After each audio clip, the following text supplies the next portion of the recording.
Hindi muna pinapadaanan sa mga malalaking sasakyan ang Bolosan-Mangin Bridge sa Dagupan City matapos makitaan ng sira.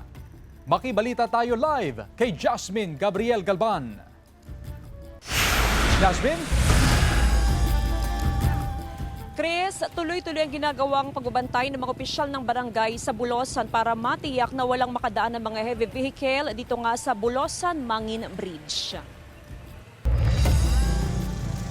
Naglagay ng panibagong signages ang mga opisyal ng barangay sa Bolosan-Mangin Bridge bilang paalala sa mga motorista na ipinagbabawal ang pagdaan ng mga malalaki at mabibigat na sasakyan sa tulay. Meron ding mga railing sa kaliwang bahagi ng tulay. Tanging mga light vehicle ang pinahihintulutang dumaan sa tulay. May mga nakabantay na tanod sa lugar para matiyak na walang makadadaan ng mga heavy vehicle sa lugar. Advice sa amin ng DPWH talaga na bawal ng daanan ng mga heavy vehicles yung tulay ng Mangin at Bolosan. Kasi nga meron ng talagang damage doon sa ilalim.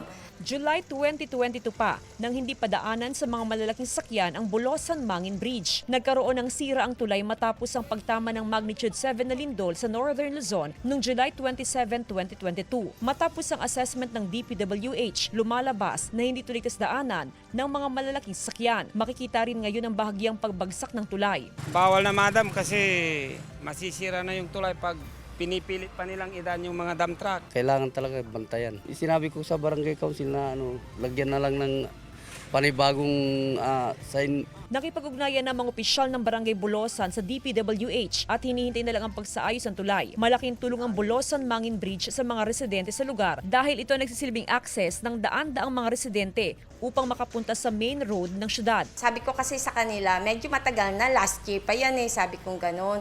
Kailan po talaga i-construct? Kapitana, huwag kayong mag-alala kasi inaayos na yung pondo. Samantala, aprobado na ang pondo para sa isa pang tulay sa Dagupan City na magdurugtong sa Island Barangays. Ito ang tulay sa Barangay Pugaro na pinondohan ngayong 2026 ng 290 million pesos. Meron po tayong 2026 na pondo, then yung mga kakulangan pa po niya, pinopose na po namin siya for 2027. Chris, ayon sa mga opisyal ng barangay, bagamat hindi pinapadaan yung mga heavy vehicles sa Bolosan-Mangin Bridge ay nakakapasok o nakakapunta pa rin naman sila sa barangay Mangin. Yun nga lamang ay dumadaan sila sa mga alternate daan, partikular doon nga sa may Tambak Road. Samantala, patuloy Chris yung pakikipag-ugnayan ng barangay Bulosan officials sa DPWH para malaman kung kailan possible masimulan yung repair, rehabilitation o possible na construction ng bagong tulay dito nga sa kanilang lugar. Chris? Maraming salamat, Jasmine Gabriel Galban.